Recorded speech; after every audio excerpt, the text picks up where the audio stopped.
Good evening, good morning, good afternoon. I am Jason, and I am not here with Steve today, but I am here with a friend of mine for a change. Nice. Thanks. Tim Kemper is a very nice guy, and he is, well, I guess I'll let him tell you. I'll probably fill in the details a little later. We can banter a bit, Tim, before I get to the poem.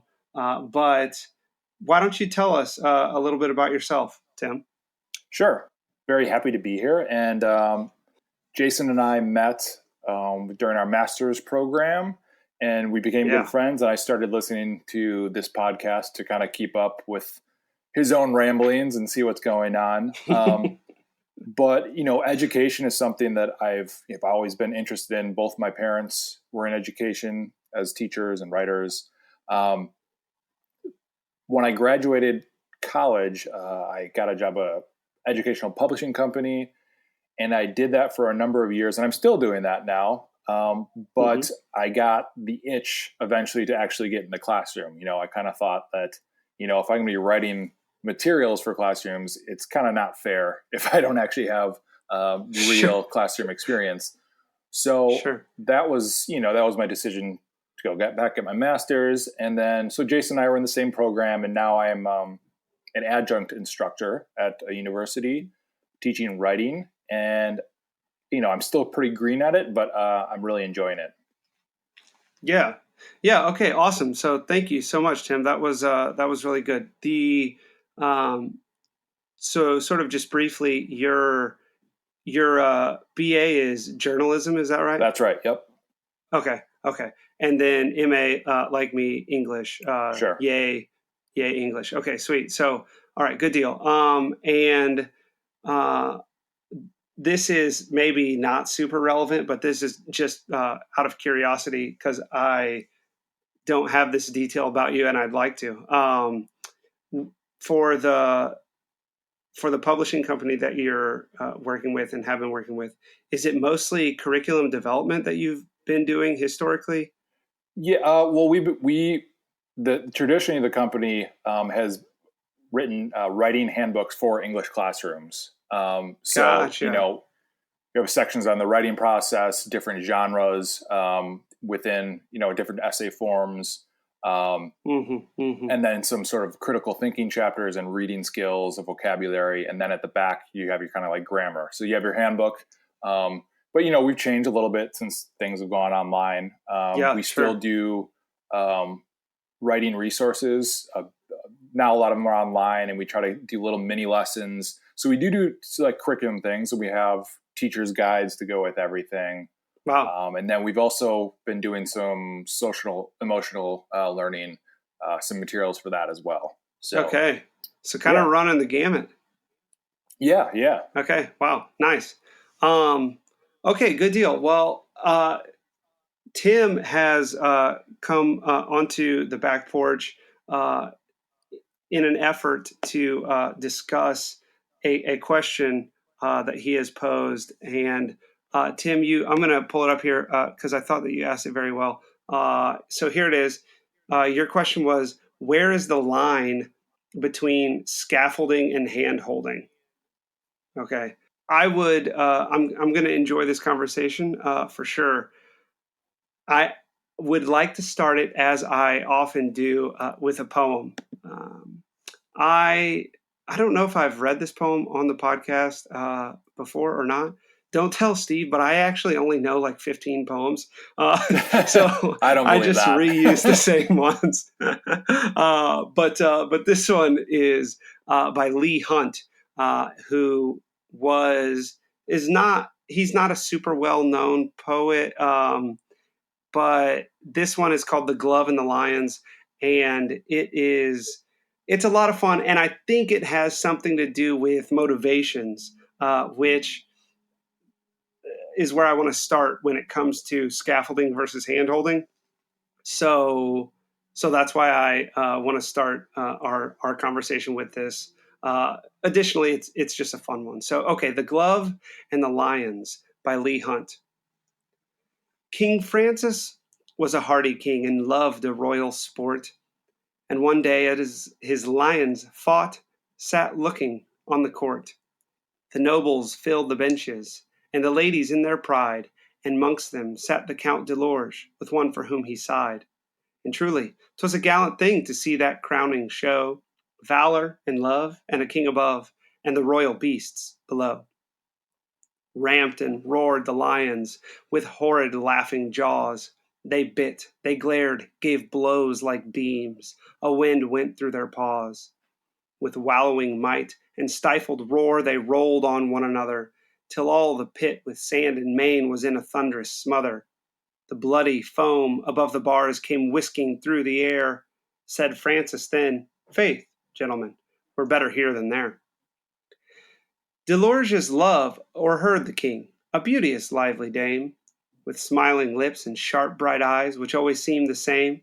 She thought, "The Count my lover is brave as brave can be. He surely would do wondrous things to show his love of me. King, ladies, lovers, all look on. The occasion is divine. I'll drop my glove to prove his love. Great glory will be mine." She dropped her glove to prove his love, then looked at him and smiled. He bowed, and in a moment leapt among the lions wild. The leap was quick, return was quick. He has regained his place. Then threw the glove, but not with love, right in the lady's face. "By God," said Francis, "rightly done." And he rose from where he sat.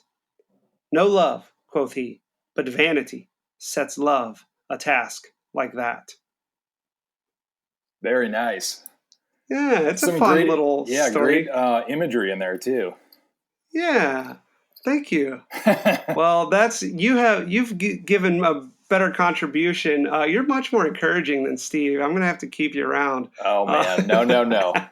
no, I this am is curious though yeah. where you see the connection here with scaffolding. I want Okay, to see this. I sure. like it.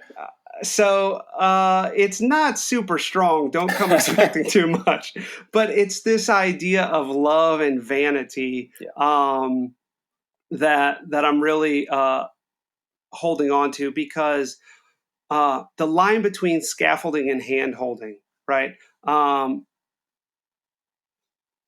I'm going to open up this can of worms, but then I'm just going to back away from it, and maybe we can get back to it later. But the first can of worms that I'm going to open is like, does one of them have to be bad, right? Mm-hmm.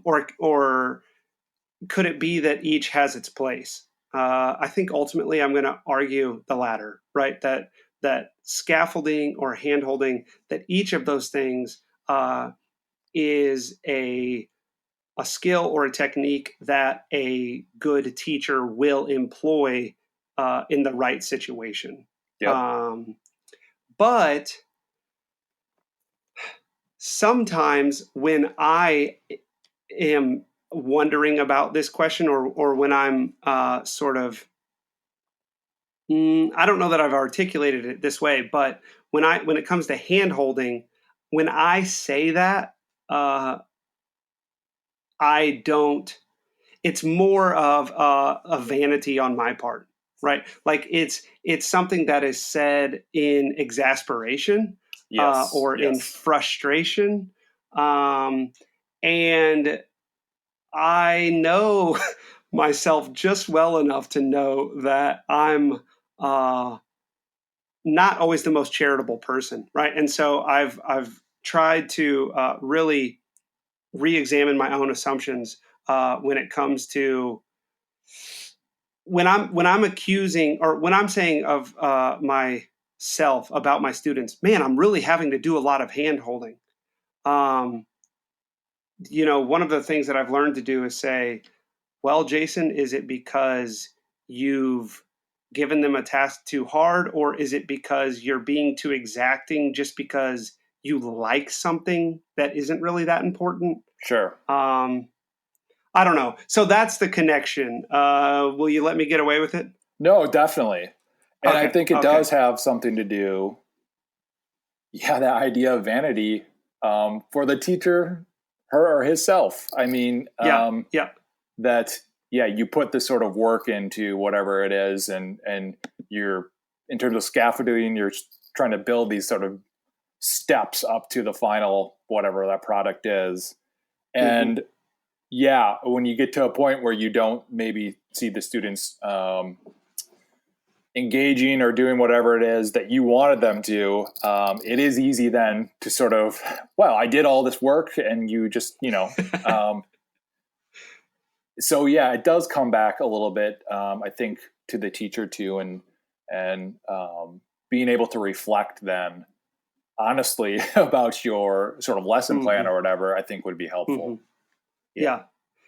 Good. So I think you're right that reflection is going to be a big part of it, and like you said, part of it is in the teacher. I'm suspecting then that you're going to want to say that part of it too is in the student or the curriculum, or do you have more thoughts on this? I would. But I think it's. I mean, I think part of it would be in the curriculum for sure. okay. So what spurred this idea is I was listening to your previous episode. If everybody has not listened to that one, go back and listen to it, where the question was asked, where's the line between overestimating and underestimating your students? Right. Yeah. I think this is like kind of tied to that.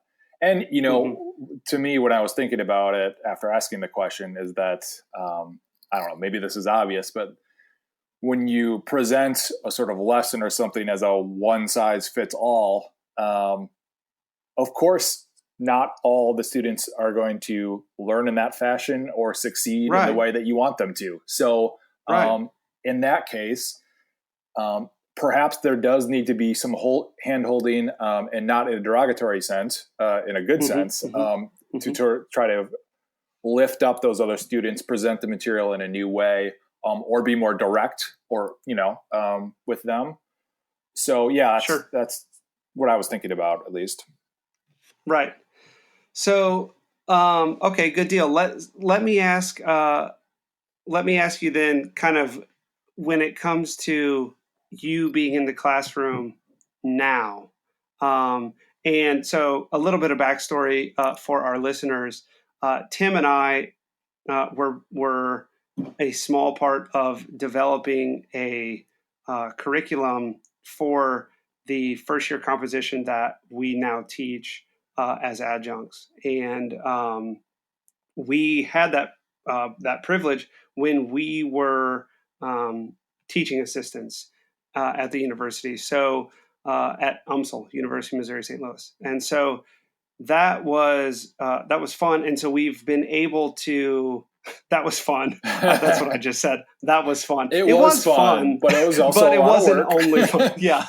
It was a tremendous amount of work. It was really rewarding in a lot of ways. But I was hurrying past that because what I wanted to say is that we, in having those conversations, we were also, alongside of that curriculum reboot, we were in the class teaching the course that we were designing. And so I know a little bit about your teaching experience, Tim, and there's more between us than we can sort of say all in a single episode here. But sure, I want to ask you about the idea of let's hone in on. Eventually, we're going to have to get down to it and say, well, what's scaffolding and what's handholding? Yeah, I guess we have to distinguish those, right? Yeah, but if we can hold it off for just a minute, and and let me ask you instead, can you think of a time when you did hand holding well? Or can you think of a certain part of the curriculum where that sort of thing shows up more? Like you're kind of looking at your curriculum going, yeah, there's going to be some hand holding here. Yeah, that's a good question. I think that. Yeah, sorry to put you on the spot. No. for me, it comes down to when you're teaching writing. For me, like the sort of the really individual coaching that goes Mm, on is hmm. in the feedback that you give to a student that's already written something. So what do you give Okay. back to them? Right. And that's where I do think yeah, that's where the fine line between hand holding and whatever else it Yeah. is happening. Yeah. And we get such a range of students. Hmm. They're being introduced to this new world of sort of university life, um, Hmm. new writing values. So some students are just to me they and they express it. They just feel lost. Sure. And in that case, I do get pretty granular with some bits of feedback. Hmm. Okay, and Yeah. I'll focus on not like 4 or 5 different skills because that's going to be way too overwhelming, right? But Yeah. I'll try Oh, to sure. focus on 1 or 2 skills, and I'll do it throughout the paper. Hmm. And I do feel like at times maybe I'm going overboard with that. Maybe that's too much, and maybe it's even too overwhelming. But I have Mm. seen in some students it they get something by the end of it that they're at least attempting to make some sort of writing move or thinking move that I can see them doing it. And that to me is good hand Right. holding, I would say. Yeah. Okay. Good. I think that you're right to point to feedback. Sort of your written feedback on a student's writing. I don't know that I would have located it there, but when you say that now, I'm thinking about my own feedback, and I'm thinking, yeah, really, this is where that is where I spend my time. I feel like I can be the most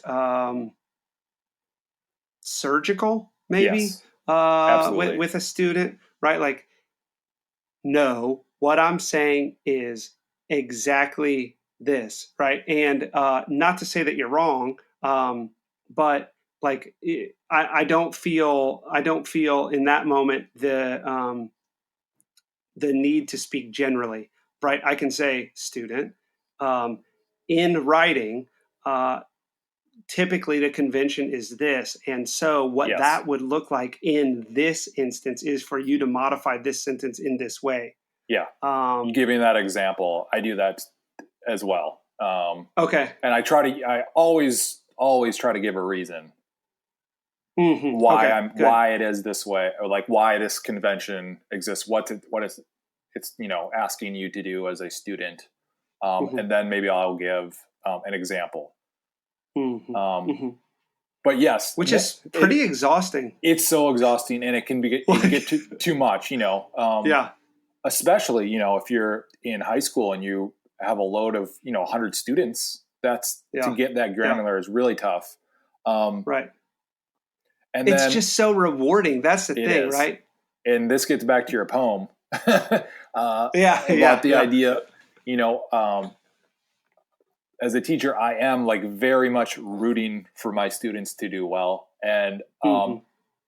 there is a fine line between that hand holding feedback that I think is valuable, generative, that we're just talking about here, and then sort of, you know, you yourself as the instructor sort of taking the ownership of the student's essay. And that's what you don't want, right? Yeah. Or their own Right. learning. We don't have to talk about essays here. This can be any number Yeah. of skills, right? Sure. Sure. Yeah. I mean, math, it would work just as well in math class, right? Yes. Um, when you get pedantic, um, okay, I like this. We're kind of easing our way into some definitions here. So we haven't defined hand holding exactly or scaffolding, but we at least now are kind of developing a sense of when hand holding is good, um, and when it's not. And what we've I think said is that when you get pedantic, when you get very I don't know, just egocentric maybe, Yeah. that's when hand holding can really, uh, really turn south. You know, it can really be a bad thing. Right. And you're not helping out the student. You're also not helping out yourself because you're Right, using a lot of time and energy to do that. And right. it's just wasted. Right. Yeah, exactly. All you're doing is proving that you're awesome to yourself. Yeah. Like, I should hope so, right? Like, Yeah. you've been paid to instruct someone who obviously does not understand this, or they're not expected to understand it to the same level that you are. It's not an accomplishment for you to be better at it than they are. Sure. Uh, yeah. Okay. Good deal. So I Um, am curious, where were mhm. you thinking when you thought about hand holding, and maybe that will help you or us Yeah. define it. Right. Okay. So I thought about hand holding um, in my curriculum actually. Right. So Yeah. as I am as I am kind of laying out the units or I'm laying out the big ideas, um, then I hand holding to me uh, the immediate place that I think of it is very particular skills um, where I know, like, it's the sort of thing where you say, forget about everything else that's going on right now. You've got to get this. That's a sort of, in my mind, that's a hand holding um, move, right? Like it's not scaffolding any longer at that Got it. point. Yeah. Um, I could see that. good. Yeah. I don't know. I mean, I'm not sure. I don't know if that's so. Okay. No, I'll you're go right. first when it 'Cause comes to, that's the yeah. fine line, though. I mean, that's the Right. fine Yeah. line we're Right. talking about. Yeah. hmm I think so. Scaffolding. Okay. So when it comes to the end, right, the goal, um, I think that for scaffolding, um, it's aimed at something bigger, um, and the tasks that the students are completing are component parts of a larger goal. Yes. Um, Whereas with hand holding, it's like, no, no, this is the goal. Yes. Like, this is what we're doing. Now, later, are we going to do something else with it? Well, yeah, I mean, uh, hopefully. If Hmm. I'm a good teacher, we will, right? And so, in a sense, I guess that is part of scaffolding. But hand holding is like when whatever we're on, that's the thing, Yeah. right? You're saying is it's completely, you're inflexible, that you do not sort of take some of those natural diversions that may in the end help you scaffold whatever it is better than your idea for what that hmm exact thing that they needed to get out of this is. hmm Yeah. Right. Yeah, exactly. Exactly.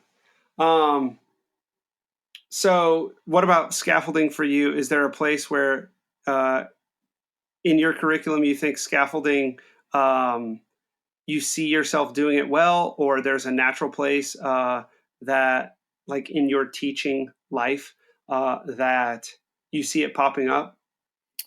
Um, I think that in terms of the curriculum that we're teaching, or I think we built in some pretty nice scaffolding to build up hmm into this sort of larger essay that the students are asked to write. And there are sort of mini low stakes assignments built within that writing process of that bigger essay where there's some real practice going on that is directly hmm related to the sort of prompt that they're asked to do at the end. And Yeah. those, to me, that it works pretty well because not only are they getting the practice, and then they're getting the feedback that I kind of referred to earlier. Um, hmm so you're getting some coaching, but then you can Yeah. also you're able to then use whatever skills you have, Mhm. you can go out and you use them with sort of the feedback in the back of your mind. But I'm always trying to um, allow my students to retain the ownership of their work and to, Right. do the unique, crazy things that they're thinking of. Because Yeah, those are the exciting moments for sure. absolutely. I completely agree. And so that's a huge benefit to scaffolding, right? Is that it um, it does not normalize everything, right? When you have something super rigid, uh, then if a student has not had the time and space to work with the pieces or ideas that he or she wants to work with, then uh, they're really in a situation where they basically have to do what you're saying exactly the way you're saying it. And it has a norming effect that makes for boring reading of Yeah. many essays, frankly, right? Yes. Um, so, okay. Yeah, good point. I think that's a big time benefit of scaffolding. There was something else that I was thinking about when it comes to a benefit of scaffolding other than the sort of it was, remember our good old buddy Mike Rose. Sure. His article on writer's block, like that his essentially the argument was that writer's block is what we say we have when we are so arrested by unfamiliar conventions that Yes. we don't know how to proceed. Yes. Um, I And think this is that what a lot of our scaffolding, students are dealing with, right? yeah, That idea right, of you absolutely, entering the university for the first time, right, and that whole, all the conventions of that, not just in the classroom, but everything that goes along with it. It can be right. overwhelming for sure. Oh, dude, I mean, I'm not even sure that the classroom is the most overwhelming part of becoming a college student. Right. Like, and it's pretty overwhelming. But there's just so much that they're being thrown into.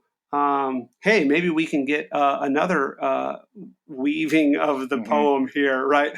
They're being thrown into the lion's pit of sorts, Yeah. and so it's hard to work through that. And so when a student has low stakes writing assignments that you as the instructor know uh, is headed toward a larger goal, and they eventually know that as well, it allows them the freedom to see what there is to see rather than hurry up and hammer it out for a satisfactory grade. Right.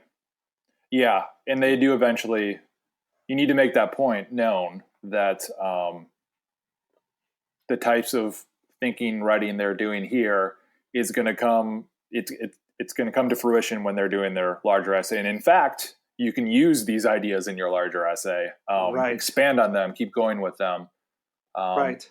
but I think those moments of, I do think that me personally, I need to I don't know, express something in a better way to allow or encourage students, to take those chances in those sort of low stakes environments. Um, Hmm. and I got to do a better job of that. Yeah, yeah. I struggle here too, just in terms of like how do you do it? The Because immediately the thought that comes to mind is um, show them examples, right, of other students writing. Yeah. Because hey, look at this crazy thing that this person did. Um, but as you and I both know, having gone through grad school, there is or at least I felt it in grad school. Um, there is the sort of imposter syndrome that everyone talks I about, definitely or felt it. there, yeah, that just that feeling of I'm the dumbest person in the room, and everyone else knows so much more than I do. Um, so if you show a freshman, hey, here are these three totally crazy things that someone tried, I think that it would be pretty um, understandable if that student felt like, well, man, I can't do that. Like Right. this is, I would, in 10 lifetimes, I would never think of that. Yeah. And it's like, Yeah. oh I man, know that opposite feeling. effect. Right. Oh, I But don't as you know. say, when we talk Uh, about scaffolding, if you don't provide enough of the support, then that sort of overwhelming feeling is just going to consume that student, hmm and you're never gonna, hmm you're never gonna get what you want out of that student from that course. Yeah. So scaffolding needs to be involved clearly, Yeah. and maybe let's say it maybe even handholding for some students. Sure.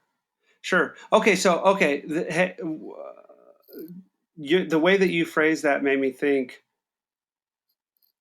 if if there's something else to this in terms of scaffolding, hand holding, that scaffolding is something that you're planning on doing for everyone, Good, and that yeah, hand holding is sort of as needed. that's great. Um, Yeah, like that through the course of the semester, I may hold each student's hand on a certain task, but that it's not going to be the same task. yeah, You see what I mean? that's a wonderful way to think about it. So you build your scaffolding in your curriculum design, Uh but huh. then you are sort of open and expecting, that you're going to have to do some individual work slash hand holding. You won't know when until you Right. actually get into it, right? And Yeah. it's Right. gonna differ depending on the student. hmm hmm Yeah, Yeah. So the more that we talk about it, the more actually that I am coming to think that these metaphors of scaffolding and handholding are like I didn't choose these words. I don't think that you chose these words with like a great deal of reflection on the metaphor no, before. Yeah, it's just sort of like this is what we say. Um, but that these metaphors are actually ringing uh, pretty true. Like they're really standing up to a bit of scrutiny here, right? yeah, Um, that scaffolding is this sort of more distant, more structural yeah, thing, and that hand holding really is more, we'll say, relational or certainly closer, yes. um, and not. I don't know. What do you think? A group activity? Uh, Potentially, I Potentially. guess. Hmm. Yeah. Okay. Yeah, I think that's a really, and I gotta say, your poem somehow, the idea of vanity, that helps me Yeah. distinguish in my own teaching the Hmm. difference between good handholding, positive generative handholding, and the sort of you're just doing this because you want yourself to look good as an instructor. Right. Right. Right. And I'm Yeah. guilty of that before. I've done it before, Oh, for sure. dude, I I mean, am so guilty, man. I hear you. yeah, That's that's a big one. That it's very especially when it comes to like observations, which I mean we weren't observed a ton or no, whatever, but you know even in reporting back, or when we're all reading one another's students' essays, right, oh, for our sure, grading yeah, calibration meetings and yeah, all that. You're looking at it and you're like, I mean, this student's work. I don't know how much should I say that it is a reflection of. me, Mm. you know? Oh, I don't And know. yeah. Like, let's say this. Whatever else we say, we could probably say that the very, uh, the very best parts that we want to attribute to us, we probably have embarrassingly little to do with those parts, and it's those. It's the rough edges that we see but haven't yet um, been through the handholding process enough, or we missed a chance to scaffold that in. Um, Yeah. those are really the parts that we're slow to take ownership of. Those are probably the ones that we could have affected the Yeah. most. I agree. I totally agree. Um, uh, I think it's been useful though to think about, right. The same thing applies if you're teaching one-on-one in a like a homeschool environment. Same yeah, thing. yeah. If how much of that scaffolding work do you want to put in ahead of time, knowing that maybe at some point that one-on-one interaction, generative hand holding is going to need to Mm-hmm, happen. And that's one of the mm-hmm. benefits, I think, of that environment. Yeah, for sure. If that's the situation you find yourself in, man, I think that pivoting to that scenario reveals something for both it and uh, like a more contemporary uh, classroom setting. Like what you just said, sort of scaffolding is done on the front end, Yeah. and it is something that you essentially build it and walk away, right? Not never to return, but that you take a step back.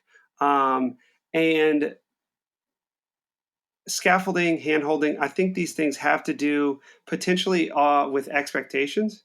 Um, that Yes. like with our daughters, we both have daughters who are just barely of school age, Yep. and we there are tasks that we think uh, our daughters can complete without our help. Um, that conversely, there are tasks that we think we do not expect that they will be able to complete without some very close and direct attention, Absolutely. right? And I wonder if that's another sort of part of it. That scaffolding is like when you're looking big picture, like yeah, they'll be able to bust out these 2 pages. They'll be able to give constructive feedback via peer review. They'll be able, you're sort of expecting that the students will have an ability to complete the task.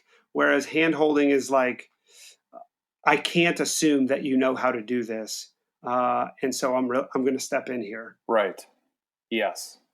Yeah, I know. I'm thinking about my own daughter. Then there's those moments where um, I really have to resist from getting involved. Like, you got to take it Mm. easy and just let her do her thing here and give it a try, Right. which is Right. usually the right move. Yeah. Yeah. So Good. there's those moments of, again, surprise in there. And Hmm. sometimes it's actively taking your hand out of the cookie jar, just Right. letting Right. the child or student or whatever it is Hmm. do their thing. Yeah. So say more about that. Why does it seem to you that that's usually the right move? I mean, my experience agrees. Like from my experience, I agree with you on that. But um, why do you say that? Um, from when you have a young parent or a young child, it's usually like you're just trying to keep them safe. You don't want Right. the scraped Sure. knee, yada yada. Right. And letting that person go and seeing that they're much more capable than you may in your own mind think that they are. Um, Mm.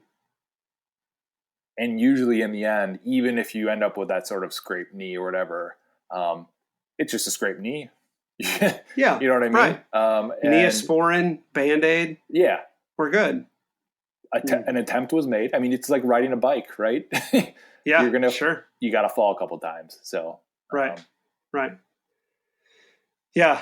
Well, and so here we are back at estimation, right? yes, yes, Overestimating versus underestimating. yes, So yeah, man. Well said. That typically releasing the child, the student, to sink or swim. They'll very often surprise you how well they're able to swim. Um, so yep. yeah, man, As that's long as you have something built in beforehand, right? right, You know what I mean? right. Yeah, yeah. To get If that you don't scaffolding want in to there. drop them off, mhm, Yeah. right. Yeah, that you want to swimming sort of toward a goal, I guess. Man, I really don't know how much I want to pick up the swimming metaphor here No, at it the could very go. end, That could go but crazy. yeah, but right, that scaffolding is an important part of skill development. Okay, so all right, man, I thought I felt myself landing the plane. I felt Uh like I was going to a oh. conclusion, but now all of a sudden I feel like I'm thinking about hand holding is a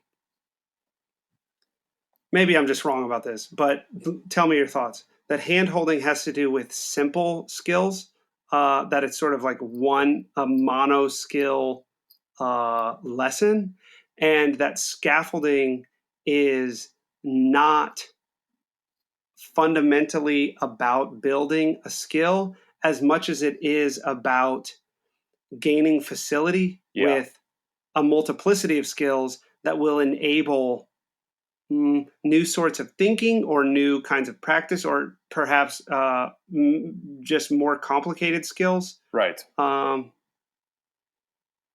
I would be hmm, careful though about the hand holding.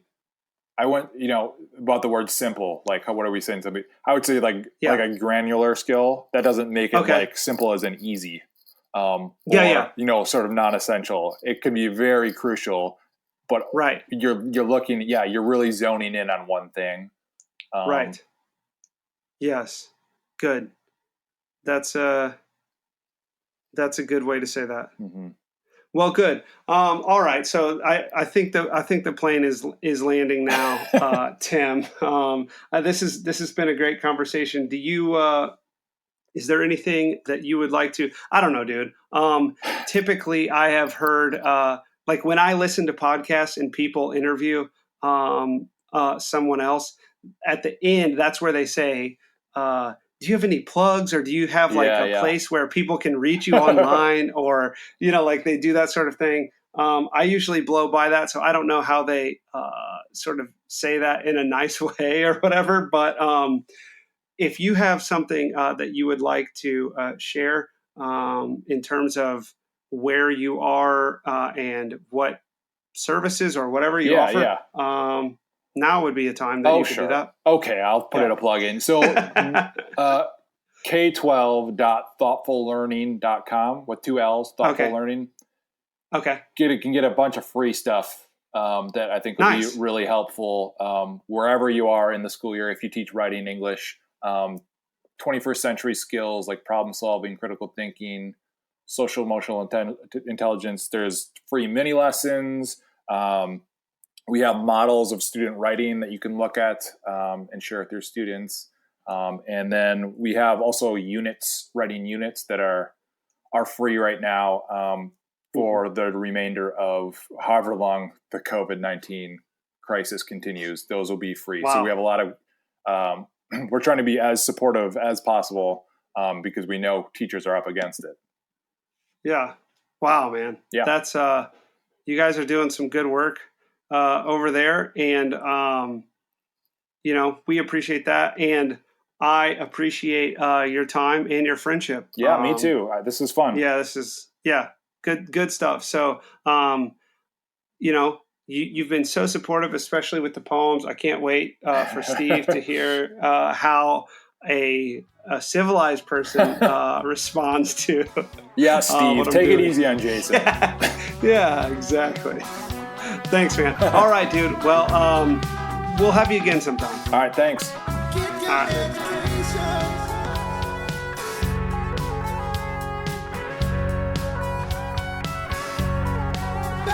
Education.